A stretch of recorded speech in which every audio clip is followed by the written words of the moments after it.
ನಾ ಕೈ ಬಿಡೆನು,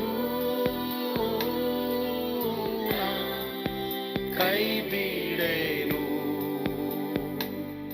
ಆ ಮಾತು ಹೇಳಿದನಲ್ಲ, ತಾ ಹೇಳಿದನಲ್ಲವೇ. Praise the Lord. ಏಸು ಕೈಬಿಡನು ದೈವಿಕ ಸಂದೇಶಕ್ಕೆ ನಿಮ್ಮೆಲ್ಲರನ್ನ ಸ್ವಾಗತಿಸ್ತೇನೆ. ಎಲ್ರು ಹೇಗಿದ್ದೀರಾ?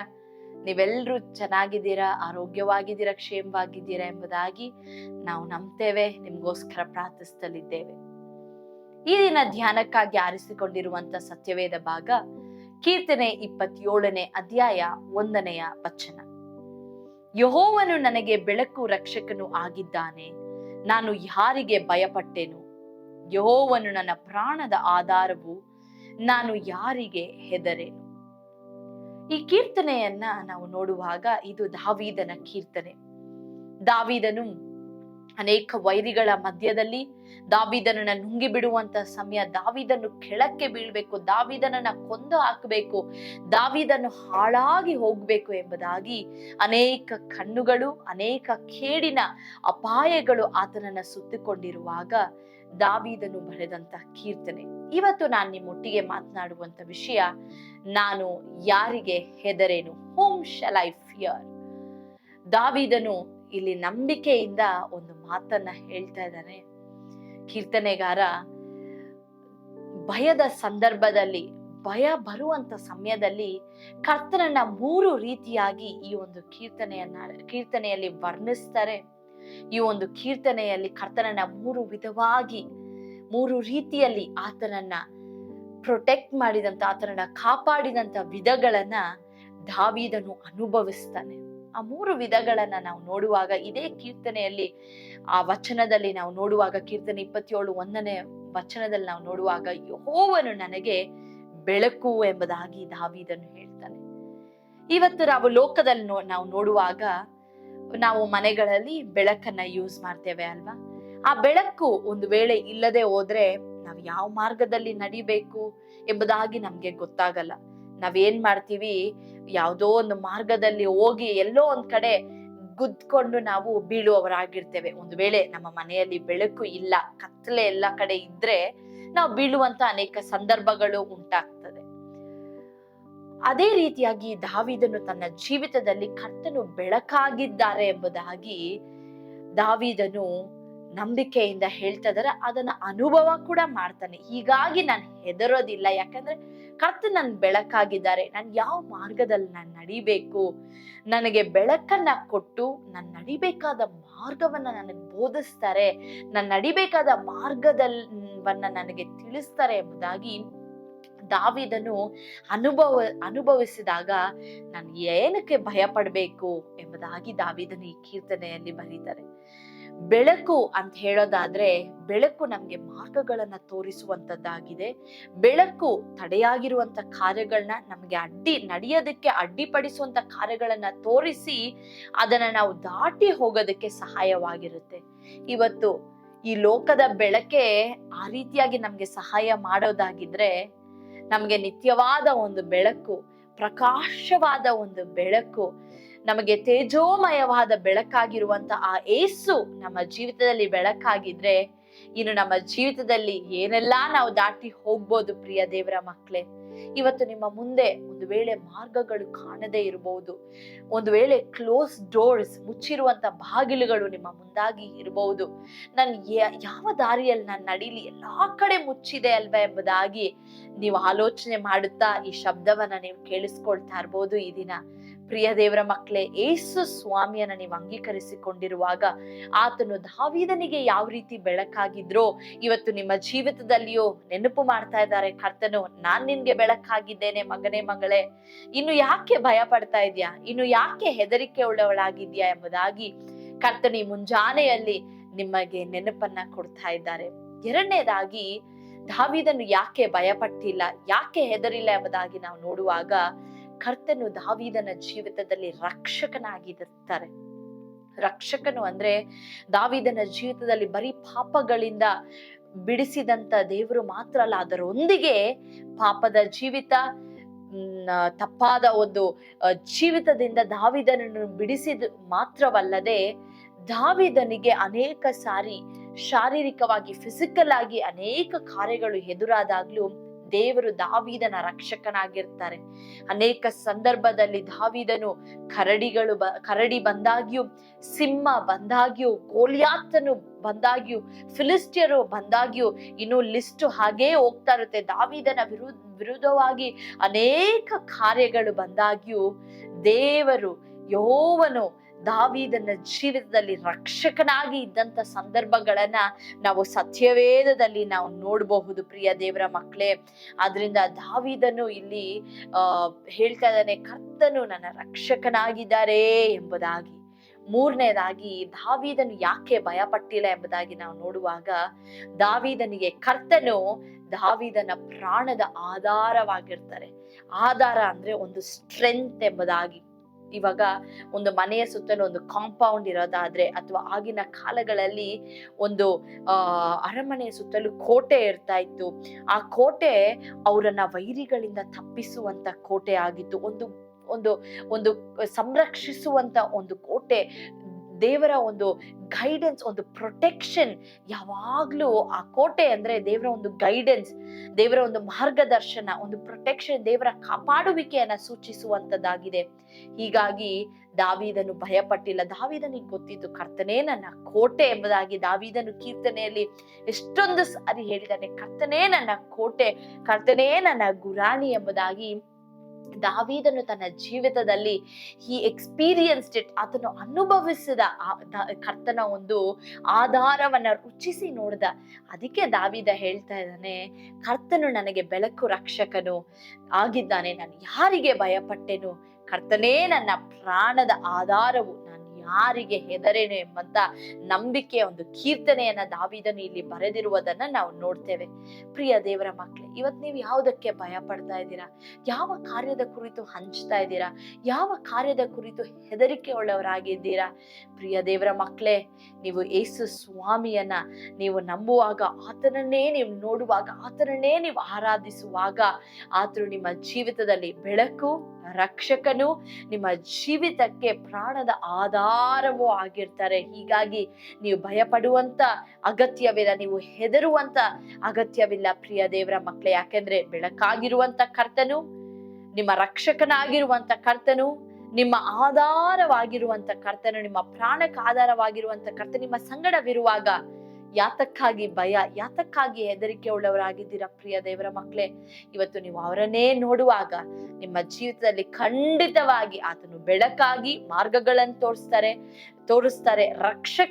ರಕ್ಷಕನಾಗಿ ನಿಮ್ಮ ಜೀವಿತದಲ್ಲಿ ಎಲ್ಲಾ ಕಾರ್ಯಗಳಿಂದಲೂ ಪಾಪದಿಂದ ರಕ್ಷಿಸ್ತಾರೆ. ಅದು ಮಾತ್ರವಲ್ಲದೆ ನಿಮ್ಮನ್ನ ಈ ಲೋಕದ ಒಂದು ಸನ್ನಿವೇಶಗಳ ಮಧ್ಯದಲ್ಲಿ ಆತನು ರಕ್ಷಕನಾಗಿ ಬಂದು ನಿಮ್ಮನ್ನ ತಪ್ಪಿಸುವಂತ ದೇವರಾಗಿದ್ದಾರೆ. ಮೂರನೇದಾಗಿ ನಿಮ್ಮ ಪ್ರಾಣಕ್ಕೆ ಆಧಾರವಾಗಿ ನಿಮಗೆ ಸ್ಟ್ರೆಂತ್ ಅನ್ನ, ನೀವು ಸೋಲುವಂತ ಸಮಯಗಳಲ್ಲಿ ನಿಮಗೆ ಸ್ಟ್ರೆಂತ್ ಅನ್ನ ಕೊಟ್ಟು, ನಿಮಗೆ ಮಾರ್ಗದರ್ಶನಗಳನ್ನ ಕೊಟ್ಟು ನಿಮ್ಮನ್ನ ಕಾಪಾಡುವಂತ ದೇವರಾಗಿದ್ದಾರೆ. ಪ್ರಾರ್ಥನೆ ಮಾಡೋಣವಾ?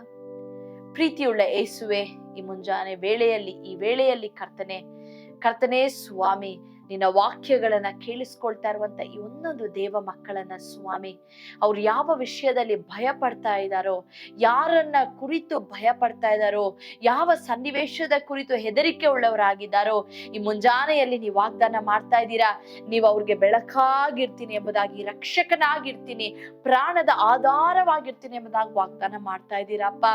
ಹೌದು ಸ್ವಾಮಿ, ದಾವೀದನ ಸಂಗಡ ಕರ್ತನೇ ಅನೇಕ ಕಾರ್ಯಗಳು ಎದುರಾಗಿ ಬಂದಾಗ್ಯೂ ದಾವೀದನಿಗೆ ಯಾವ ರೀತಿ ಬೆಳಕು, ರಕ್ಷಕನು, ಪ್ರಾಣದ ಆಧಾರವಾಗಿದ್ರೋ ಅದೇ ರೀತಿ ರಾಜ ಈ ನಿನ್ನ ಮಕ್ಕಳಿಗೆ ಅಪ್ಪ ಕರ್ತನೆ ನೀವು ಬೆಳಕು, ರಕ್ಷಕನು, ಪ್ರಾಣದ ಆಧಾರವಾಗಿದ್ದು ಸ್ವಾಮಿ ಈ ಮಕ್ಕಳನ್ನ ನಡೆಸ್ರಿ ಸ್ವಾಮಿ. ಅವರ ಕೊಂಬನ ಮೇಲೆ ಕೆತ್ರಿ ರಾಜ, ಮಾರ್ಗಗಳನ್ನ ತೋರಿಸ್ರಿ ಸ್ವಾಮಿ. ನಿಮ್ಮ ಮಾರ್ಗದರ್ಶನಗಳನ್ನ ಅವ್ರು ಹೊಂದಿಕೊಳ್ಳುವಂತೆ, ನಿಮ್ಮ ಗೈಡೆನ್ಸ್ ಅನ್ನ ಅವ್ರು ಹೊಂದಿಕೊಂಡು ಸ್ವಾಮಿ ಕರ್ತನೇ ಮುಚ್ಚಿರುವಂತ ಬಾಗಿಲುಗಳು ತೆರೆಯಲ್ಪಡುವಂತೆ ಸ್ವಾಮಿ ನಿನ್ನ ಮಕ್ಕಳನ್ನ ಪ್ರತಿಯೊಂದು ಕಾರ್ಯದಲ್ಲಿಯೂ ರಕ್ಷಿಸಿ ಪೋಷಿಸಿ ನೀವು ನಡೆಸಿರಿ ಸ್ವಾಮಿ. ನೀವು ಹಾಗೆ ಮಾಡೋದಕ್ಕಾಗಿ ಸ್ತೋತ್ರ. ಯೇಸುವಿನ ಹೆಸರಿನಲ್ಲಿ ಪ್ರಾರ್ಥಿಸಿ ಬೇಡಿಯೊಂದಿದ್ದೇವೆ ನಮ್ಮ ತಂದೆಯೇ, ಆಮೆನ್. ಕರ್ತನು ತಾನೇ ನಿಮ್ಮೆಲ್ಲರನ್ನು ಆಶೀರ್ವದಿಸಲಿ. ರಿಮೆಂಬರ್, ಯೇಸು ನಿಮ್ಮನ್ನ ಕೈ ಬಿಡನು.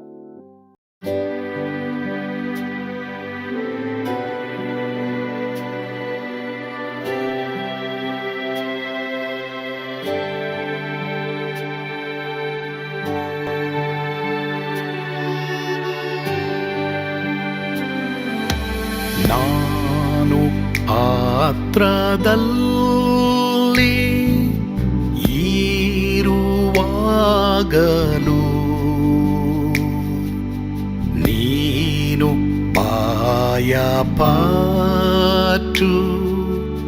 ಓಡಬಾರದು. ನನ್ನ ಮಾತನಂಬಿ ಸ್ಥಿರವಾಗಿರು.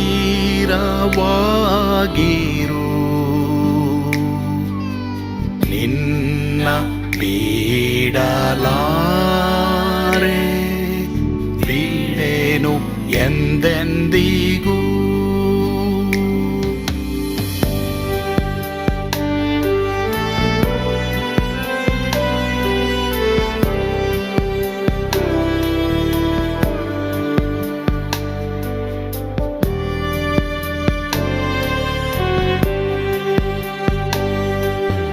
ನಾ ಕೈ ಬಿಡೆನು, ನಾ ಕೈ ಬಿಡೆನು. ಆ ಮಾತು ಹೇಳಿದನಲ್ಲ, ತಾ ಹೇಳಿದನಲ್ಲವೇ.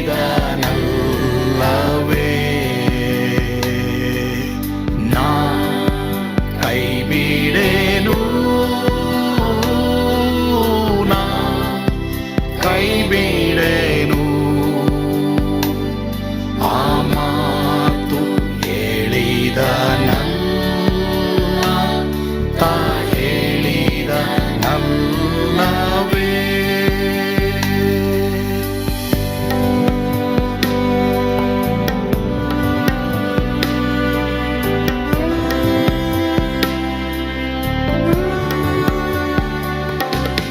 ಸುತ್ತಲೂ ಹೂಗಳು ಬಾಡಿ ಹೋದರು,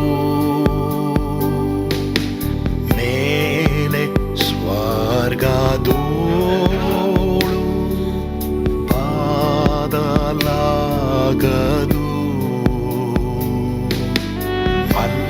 ಅಲ್ಲಿಂದೇಸು ಸ್ವಾಮಿ ಬಾರುವಾತನು, ನನ್ನ ಬಿಡಲಾರ, ನನ್ನನ್ನು ಕೈ ಬಿಡನು. ನಾ ಕೈ ಬಿಡೆನು, ನಾ ಕೈ ಬಿಡೆನು. ಆ ಮಾತು ಹೇಳಿದನಲ್ಲ, ತಾ ಹೇಳಿದನಲ್ಲವೇ.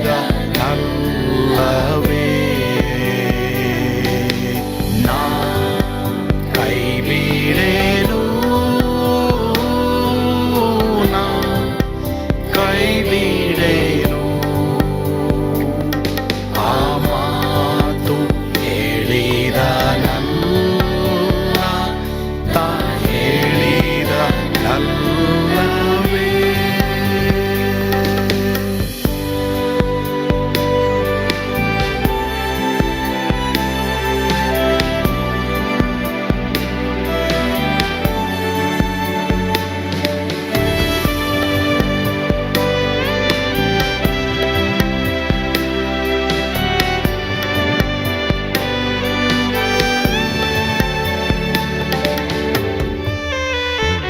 ಮುಂದೆ ಬಾವು ಕಷ್ಟ ಬಾರುತ್ತಿದ್ದರು, ಭಯ ಪಾಡಲಾರೆ, ಸ್ವಾಮಿ ಇದ್ದಾನೆ.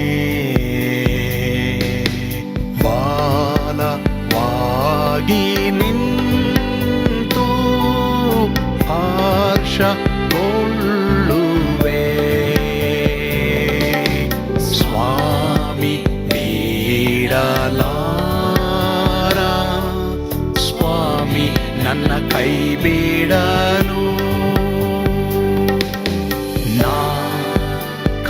ಬಿಡೆನು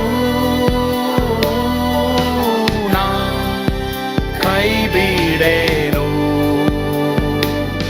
ಆ ಮಾತು ಹೇಳಿದನಲ್ಲ ತಾ ಹೇಳಿದನಲ್ಲವೇ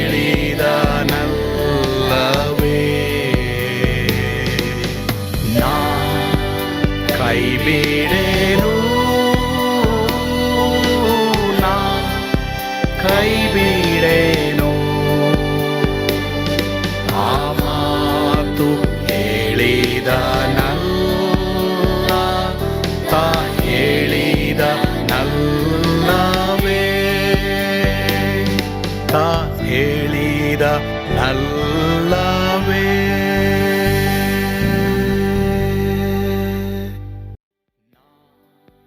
ಕೈ ಬಿಡೆನು ಕೈ ಬಿಡೆನು